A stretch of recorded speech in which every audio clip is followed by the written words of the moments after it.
MBTI 고민상담소 MBTI for you. 이번 고민 상담은 MBTI 대 사주 뭐가 더 잘 맞나요? 입니다. 난 둘 다 재밌다고 생각해. 사주는 태어날 때부터 죽을 때까지의 나의 운이 정해져 있는 느낌이고 MBTI는 선천적인 선호도라고 생각하는데 사주가 좀 더 신이 내린 것 같은 내가 바꿀 수 없는 운명 같은 느낌? MBTI는 자기보고식 선호지표, 사주는 운명론임. MBTI는 누구나 즐길 수 있고 쉽게 알아들을 수 있다는 장점이 있지만 자기 객관화가 잘 되어 있지 않다면 정확한 결과를 알기 어려워. MBTI 검사를 여러 번 할수록 질문자의 의도를 분석하여 다른 선택을 하는 등 다른 결과가 나올 변수가 많아지는 거지. MBTI는 자기검사식 선호지표이기 때문에 스스로가 어떤 것을 선호하는지 잘 알고 있어야 의미 있는 결과를 볼 수 있음. 하지만 자신이 어떤 것을 선호하는지 한 번 더 생각해 볼 수 있기 때문에 MBTI 검사를 하는 것은 그런 부분에서 큰 의미가 있다고 생각함. 맞아. MBTI로 내가 선호하는 것을 알게 된다면 내가 선호하는 방식으로 일상의 구조를 바꾸는 것만으로도 삶의 질이 높아질 수 있거든. 일상의 구조를 바꾸면서 이게 더 편하다라는 걸 바로 확인할 수도 있고 사주는 태어난 연월일시의 내간지를 통해 길흉화복을 점쳐보는 것으로 정해져 있는 운명의 길을 읽는 것 같은 거지. 태어날 때부터 운명이 정해져 있고 그것을 살짝 엿보는 느낌으로 정확한 해설을 하기 어렵고 현실에 적용시켜 활용하기 어려워. 내가 사주를 본 적이 없기도 하고 태어난 연월일시를 정확하게 알아야 하는데 외과 수술로 응애 하고 꺼냈으면 태어난 연월일시가 정확하게 나와 있을 수도 있지만 정확하게 모를 경우에는 사주는 의미가 없지 않나 생각됨. 난 10년 전쯤에 MFP 친구가 진짜 유명하다는 곳을 힘들게 예약해서 같이 사주를 본 적이 있었거든. 근데 그때 본 사주가 진짜 소름 끼치게 잘 맞았어. 거의 10년 넘는 미래를 맞췄다는 게 너무 신기한 거지. 이성운이 몰려온다던 해에는 고백을 연달아서 5번 이상 받았고 재물운이 상승하는 해와 하락하는 해까지 다 맞춰버린 거야. 사주 볼 때는 그냥 신기하다 정도로 봤었는데 재물운이 상승, 하락하는 것까지 맞춰버리니까 약간 맹신하게 되더라고. 근데 사주의 단점은 전체적으로 긴 세월의 운을 점쳐보는 거라 바로 확인하기가 어렵다는 거야. 뒤로 갈수록 잘 맞아서 친구들한테 소개시켜주고 싶었는데 어딘지 생각이 안 난다는 거지. 사주를 봤는데 30대 중반에 재물운이 있다는 소리를 들으면 사업을 할 일이 있다면 30대 중반에 하겠지. 안 믿는다고 하는 사람이라도 사주의 재물운이 최악이라는 해에 굳이 사업을 시작하지는 않겠지. 맹신하지 않더라도 미래의 나의 선택에 약간의 영향은 줄 수 있다는 거야. 그건 그래. 그냥 사주는 더 운명론적이라고 해야 할까? 큰 틀은 정해져 있지만 두루뭉실해서 정확하게 알기 어렵잖아. 사주가 안 좋은 해를 무사히 넘기면 위험을 피해갔구나. 재물운이 좋은 해에는 기회를 놓치지 말고 꼭 잡아야지 하는 정도로 참고만 하는 용도로 보고 있어. 운명을 개척할 수 있다고 해도 진짜 그 사주를 내가 비켜간 건지 아니면 그 사주가 틀렸던 건지 알 수는 없는 거잖아. 아항, 사주는 운명이 정해져 있고 그걸 엿보는 거라고 하잖아. 근데 운명이란 것이 진짜 정해져 있다면 운명을 엿보는 행동까지 운명으로 정해져 있어야 한다고 생각함. 고로 운명이라는 건 내가 무슨 짓을 해도 어차피 그렇게 될 운명이라는 거지. 딱히 미리 한다고 해도 달라지는 것은 없다는 거야. 한낱 인간이 사주 몇 개 보고 미래를 점쳐서 정해진 운명을 피할 수 있다면 그게 운명일까? 그건 너무 높게 평가하는 거 아닌가 싶음. 운명까지 생각하는 관점으로 본다면 우주의 먼지 같은 인간이 감히 운명을 읽는다는 것도 말이 안 된다고 생각함. 근데 한술 더 떠서 그 운명을 피해간다고? 소설 주인공 정도는 돼야 가능할 듯. 그런 거 같기도 하다. 난 사주는 이런 것 때문에 본다고 생각해. 불확실한 미래에 대한 불안감은 누구에게나 있을 거야. 사주를 본 이후 비슷한 시기에 불행이 닥친다면 책임을 나눠 가질 수 있다고 생각해. 잘 되면 내 덕, 망하면 남 탓이라는 말도 있잖아. 너무 큰 불행이 닥치면 버티기가 힘드니까 운명을 탓하면서 버티는 거지. 옆 사람에게 너무 큰 행운이 떨어지면 저 사람이 길한 운을 타고났겠거니 하고 적당히 넘어갈 수도 있는 거고. 맞아. 나쁜 운이 있던 사주였는데 평탄하게 산다면 나쁜 운을 비켜갔다고 자기 위한 삼을 수 있다는 거지. 재물운이 나쁜 해였는데 이 정도면 다행이다 라고 마음의 안정을 삼을 수 있잖아. 큰 기회가 왔는데 재물운이 좋으니까 한번 도전해볼까? 라는 정도로 정서적인 도움을 주는 용도로 사용하는 게 좋다고 생각해. 주나라 때도 간지를 근거로 기륭을 판단했는데 춘추전국 시대에 이르러 간지의 사용이 보급화되었고 음양오행설이 확산되면서 간지에 음양오행설을 더해 기륭화복을 점치는 명리학이 발달되었다고 하더라고. 명리학이 체계화된 건 중국의 당나라 이후라고 하거든. 근데 저 옛날에 사람이 태어난 연월 일시를 정확하게 기록할 수 있었을까? 사람이 1분 만에 뿅 하고 태어나는 것도 아니고 그 시기에 정확한 시계도 없었을 것 같은데, 그리고 귀한 신분이라면 미래를 점쳐볼 때 한 치의 거짓 없이 솔직하게 그대로 기록에 남겼을까? 3000년 넘게 기록이 이어져 내려왔지만 그렇게 기록된 사주들이 과연 진실만 기록되어 내려온 건지도 의문이야. 역사는 살아남은 자의 기록이라는 말도 있는 것처럼 좋은 사주를 타고났어도 좋지 않은 사주로 덮어씌워 죽일 수도 있는 거고, 사람의 부귀와 빈천, 기륭, 화복을 점친다고 하는데 과연 그것이 진짜 운명을 읽어서 점치는 용도로 사용되었을지 의문이라는 거지. 그러게, 귀한 신분에게 기륭, 비천한 사주라고 말했다가 죽을 수도 있겠네. 아니면 기륭을 없애주겠다고 사기를 쳐서 큰 재물을 얻어낼 수도 있는 거고, 거기에 중국 원조는 반란하면 구족을 멸했다는 말도 있으니까 저 사람은 반란의 사주가 있으니 죽여야 한다고 덮어씌우거나 패왕의 사주를 타고났다며 반란을 꾀했을 수도 있겠어. 난 사주는 운명론적인 부분으로 보기 때문에 사주는 실제 현실 세계에서 활용하기는 힘들다고 생각해. 내가 무슨 짓을 해도 어차피 벌어질 일은 벌어지는 것이 운명이라고 생각하거든. 맞아. 사주 공부했다고 다 똑같이 보는 건 아니더라고. 운명을 엿보는 게 쉽진 않은 거지. 내 사주를 보는 사람마다 조금씩 다르게 해석하기도 하더라. 난 개인적으로 사주는 진짜 용한데서 딱 한 번만 보면 된다고 생각해.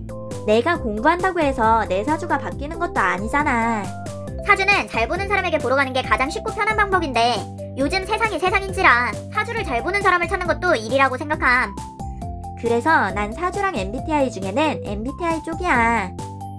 난 남의 운명에는 크게 관심이 없어서 내가 사주를 공부한다고 그걸 어디에 써먹거나 하진 않을 것 같아. 딱 내 운명에만 관심이 있는데 그건 전문가한테 설명 듣는 게 훨씬 좋다고 생각하거든. 거기에 사주는 전체적으로 긴 세월의 운을 점쳐보는 거라 내가 바로 확인하기도 어렵잖아. 내가 본 사주가 저 사람의 인생에 맞아떨어지는지 확인할 길이 없다는 거지. 사주로 돈 벌 생각이거나 타인의 운명의 흐름에 관심이 있는 경우가 아니라면 굳이 그 어려운 사주 공부를 할 필요성은 없다고 생각하거든. 나도 MBTI가 더 유용하다고 생각함. 물론 사주도 한번 보고 싶긴 하지만 사주 명리학의 경우 워낙 오래된 것이라서 학습할 수 있는 자료들 중 어떤 것이 입증된 자료인지 확인하는 것도 쉽지 않거든.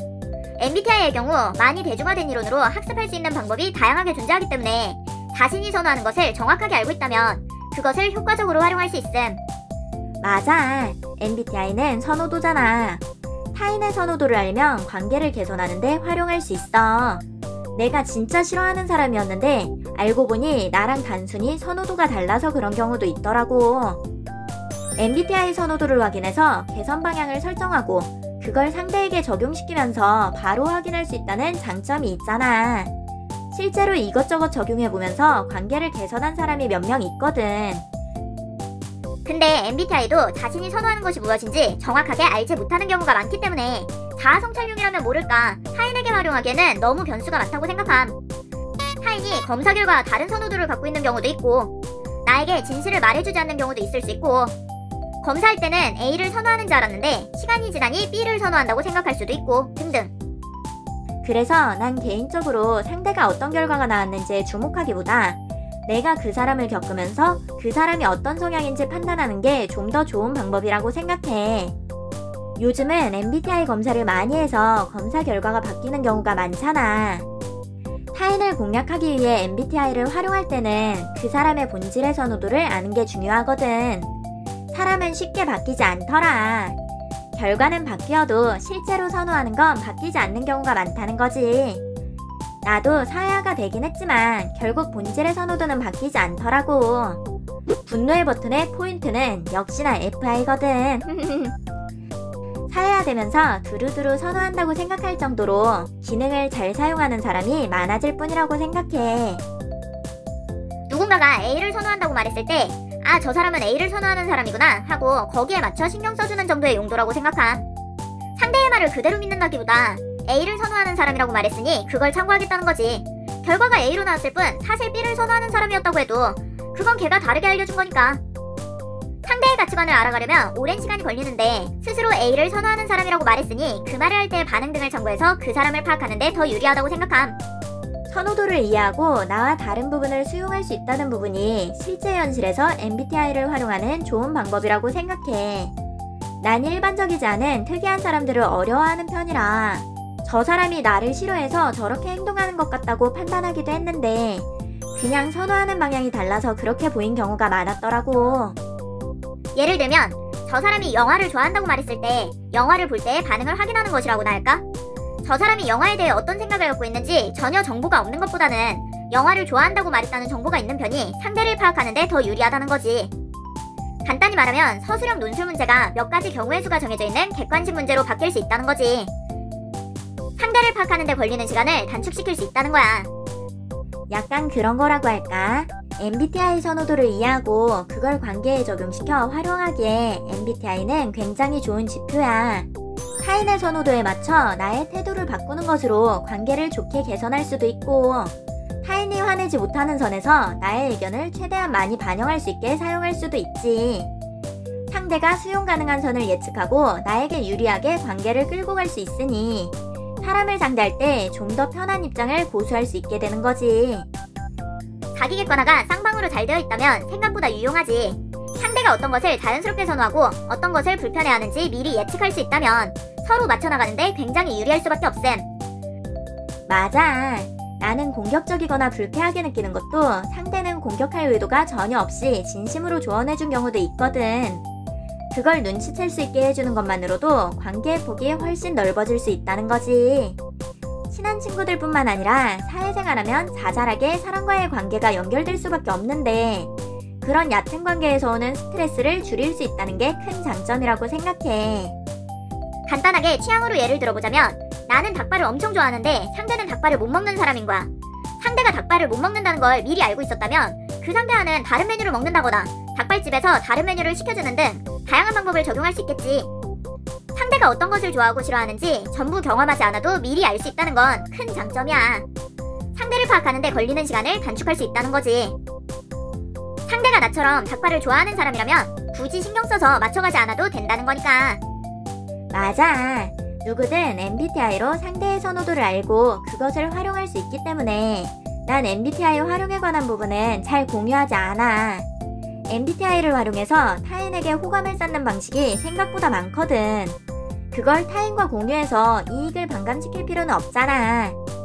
지금은 일반적으로 MBTI는 별자리 혈액형처럼 J는 계획을 잘 세워, P는 약속을 안 지켜, E는 모임 좋아하고 I는 집순이임, F는 공감 잘하고 T는 공감 능력 없음. 이런 식으로 쓰는 경우가 많잖아. 이런 현실에서 상대의 MBTI 선호도에 맞는 방식으로 관계에 접근하는 사람은 거의 없을 거야. 다른 사람은 하지 않는 상황에 나만 활용할 때 플러스가 될 수 있는 거잖아. 누구든 MBTI를 잘 활용한다면 활용하지 못하는 사람이 마이너스가 되는 거지. 천재인데? MBTI 선호도를 활용하면 상대가 나와 자연스럽게 잘 맞는다고 생각하게 할 수 있어. 타인에게 좋은 인상을 심어줄 수 있다는 거지. 나의 선호도가 아닌 상대의 선호도에 맞춰주는 게 포인트야. 상대의 설득 기능을 사용해서 상대의 유의 기능을 채워줄 수 있는 방향으로 해결책을 제시한다면 그 상대는 원하는 해답이라고 느끼며 나에 대한 신뢰를 쌓아갈 거야. 이 정도까지는 평소에 절대 얘기 안 하는데 여기서만 얘기해주는 거임. 정말 친한 친구들한테도 잘 공유 안 하는 정보라고. 맞아. 나 빼고 다 잘 쓰면 손해볼 수 있지. 다 잘 못 쓰는데 나만 쓰면 이득인 거고. 상대를 도발할 때 상대의 공격 기능을 사용해서 더 불쾌하게 느끼도록 공격할 수도 있고. 맞아. 그렇게 활용한다면 누군가를 불편한 상황에 몰아넣을 수도 있을 거라고 생각해. 핵심은 내가 원하는 방향으로 관계를 만들어가는데 도움이 된다는 거야. 물론 MBTI를 현실에 적용하거나 관계에 활용할 수 있는 유형은 매우 드물 거라고 생각해. NI, MBTI라는 보이지 않는 이론에서 얻을 수 있는 가능성을 봐야 하고, FE, 일반적인 정서를 인식하여 관계에 활용할 수 있어야 하고, TI 선호 기능이라면 내가 알고 있는 논리와 맞아떨어질 때 즐거움을 느낄 수 있으니 금상첨화. TI가 비선호 기능이라면 쓰면서 스트레스를 받을 텐데 뭐 얼마나 쓸 수 있겠어. NI, FE, TI를 선호 기능으로 가지고 있는 유형이 관계적으로 가장 MBTI를 잘 활용할 수 있다고 생각해. 거기에 비평 기능으로 앱 파일을 사용한다면 더 다양하게 활용할 수 있지. 일반적이지 않아도 저 사람은 저럴 수 있겠구나를 설득으로 받아들일 수 있으니 MBTI를 활용하고 싶어질 거야. 저 사람은 이걸 선호하니까 이런 식으로 반응했을 때 화내지 않을 것이다에 대해 확인해 본 적이 있는데 정말 화내지 않더라고. 내가 불쾌하게 여기는 것을 불쾌감으로 다가오지 않는 성향이 많다는 거지. 이렇게 얘기하면 당연한 얘기인데 그걸 눈치채는 게 의외로 어려워. 근데 MBTI는 그걸 더 쉽게 만들어주는 거지. 난 이걸 선호해서 좋게 평가하지만 부정적으로 평가하는 유형이 있다라는 걸 아는 것은 생각보다 많은 도움이 된다는 거야. 맞아. MBTI를 어떻게 쓰는지가 중요하다니까. 사람마다 자연스럽게 생각하는 사고의 흐름이라는 게 있는데 상대는 그걸 아예 이해 못하는 경우도 있지. 가장 중요한 건 호감도라고 생각함. 서로 좋아하는 마음이 크다면 자연스럽게 서로가 이해되지 않는 부분도 노력해서 서로의 입장을 이해하고 싶어 할 수 있지. 근데 마음이 크지 않다면 상대를 이해하지 못하고 이상한 사람으로 배척하고 끝나는 수가 있음. 예를 들면 이런 거임. 이렇게 가정한다면 A가 B를 좋아하는 호감도가 30, B가 A를 좋아하는 호감도가 70이라면 자연스럽게 더 좋아하는 쪽이 더 많이 맞춰주게 되어 있음. 둘이 같이 무언가를 할 때 이런 식으로 맞춰나가는 거지. 자신이 선호하는 것을 포기하고 맞춰준다는 건데 더 좋아하는 쪽이 7대3 정도로 더 많이 맞춰준다는 거임. 헐, 뭘 말하려고 하는진 알겠는데 이걸 이렇게까지? 근데 만약에 호감도가 다르다면 어떨까? 2번 가정. 자, 이건 그만 봐도 될 것 같아. 4번 가정까지 만들어놨는데. 정리하면 1. 자연스럽게 잘 맞는 것이 있고 서로의 다름을 인지하고 배려해서 맞춰나가야 되는 부분이 있다. 2. 자연스럽게 잘 맞는 부분이 많을수록 유리하다. 3. 호감도 기준에 맞는 만큼 이해와 배려를 바라는 것이 중요하다. 호감도보다 높은 것을 요구한다면 호감도가 떨어져서 헤어질 수 있으니 주의. 이거임. 궁합으로 볼 수 있겠네. MBTI 궁합과 사주 궁합을 비교하는 것도 재밌을 것 같아. 사주는 음양오행으로 자연스럽게 잘 맞는 것이 있다고 해. 내가 모르는 분야이기 때문에 정확하게 말할 수는 없지만 음양오행으로 딱 맞는 사람을 만나면 자연스럽게 잘 맞을 수도 있지. 근데 사주에서 완전 잘 맞는 사주라는데 만났는데 완전 안 맞는 경우도 있잖아. 그럴 때 과연 나한테 문제가 있다고 생각할까? 사주 다 안 맞네 하겠지. 사주에서 잘 맞는 사주라고 하고 실제로도 잘 맞는 경우에는 사주 잘 맞는다니까 하겠지. 그렇겠다. 사주에서 궁합이 안 좋다라고 하면 싸울 때마다 궁합이 안 좋은 사주라서 그런가? 하고 생각하게 될 것 같아. 중요한 건 사주궁합을 봤을 때 상대가 어떻게 반응하는지라고 생각함. 사주궁합 결과를 들을 때 상대의 반응을 보는 게 중요하지. 상황에 따른 반응을 보는 것으로 상대가 나를 어느 정도로 생각하는지 볼 수 있으니 생각보다 쓸만한 거지. 맞아. 그런 거 있어. 사주궁합에서 저 사람은 불이고 난 나무라서 내가 장작을 태우는 용도다 라고 하면 정말 짜증나는 거지.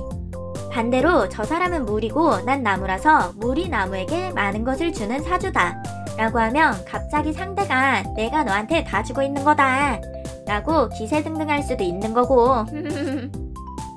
그러니까 어떻게 쓰는지가 중요하다니까. 마찬가지로 MBTI 궁합도 어떻게 활용하는지가 중요한 거야. 자연스럽게 선호하는 것이 겹치는 것은 상대와의 관계를 유지하는 데 유리하다고 할 수 있지. 신경 쓰지 않아도 자연스럽게 잘 맞는 부분이 있다는 것을 궁합이 좋다고 하는 것이고, 신경 쓰지 않으면 자연스럽게 잘 안 맞을 수 있어 상대를 이해하고 배려해서 맞춰나가야 되는 부분이 많을수록 궁합이 나쁘다고 할 수 있다는 거지. 즉, 자연스럽게 잘 맞는 부분이 많을수록 유리하다는 거야. 선호하는 방향이 다르다면 서로의 다름을 인지하고 배려하며 맞춰나가는 시간이 필요하잖아. 맞아. 사실 궁합이라는 건 사람마다 기준이 다 다른 거거든. 같은 사람인데도 어떤 사람은 엄청 좋은 사람이라고 평가하고 또 누군가는 최악의 연애 상대였다고 할 수 있는 거란 말이야. MBTI 궁합은 내가 선호하는 방식을 공유하며 중간점을 찾아가는데 도움이 된다고 생각해. 저 사람은 이걸 선호한다라는 것을 알게 된다면 맞춰줄 수 있는 부분을 타협할 수 있다고 보거든. 궁합이면 내가 저 사람을 좋아한다는 건데 그건 내가 저 사람을 이해할 준비가 되어 있다는 뜻이니까. 좋아하는 사람이 선호하는 방식을 알아가는 것만으로도 문제가 생길 수 있는 부분을 미리 파악하고 대처해 나갈 수 있다고 생각해. 간단히 말하면 사주와 MBTI의 용도는 이 정도라고 생각함. 1. 사주. 행운이 있는 시기를 바라보면서 현실을 버티며 살아가는 용. 불행이 닥쳤을 때 사주 때문이라며 운명의 책임을 절반 정도 떠넘기고 현실을 버티며 살아가는 용. 2. MBTI. 자신이 무엇을 선호하는지에 대해 생각해보는 용. 상대가 무엇을 선호하는지를 파악하는 시간 단축 용. 상대의 호감도를 올리기 위한 방법을 선택할 때 참고하는 용. 이걸 이렇게 정리한다고? 어쨌든 나와 다른 타인을 이해하고 배려하는데 MBTI는 좋은 지표가 될 수 있다고 생각해. 사주도 마찬가지로 역마살을 날리거나 누군가를 저주하는 데 쓰는 것보다 자신의 운명을 좋은 방향으로 개선하는 데 의미가 있다고 생각해. 사주도 MBTI도 좋은 방향으로 활용하는 게 포인트 아닐까? 결론. MBTI와 사주 모두 어떻게 활용하는지가 중요하다. MBTI에 관한 고민이 있다면 언제든 물어보세요. 티제월드에서 해결해드립니다. 고민을 보내고 싶으신 분은 아래 메일로 보내주시면 그중 몇 개를 채택하여 고민상담소에서 고민을 해결해드려요. 단, 팩폭주의, 원하는 대답이 나오지 않을 수 있습니다. MBTI 고민은 티제월드에서. MBTI는 선호지표로 인성과 능력치를 결정하지 않습니다. 이해력이 떨어지는 사람과 인성이 더러운 사람은 어느 유형이나 존재할 수 있답니다. 본인이 진상을 만났다고 해서 그 유형의 MBTI를 가진 모든 사람이 진상이 아닙니다. 성급한 일반화는 모두에게 피해를 줍니다. 재미로 봐주세요.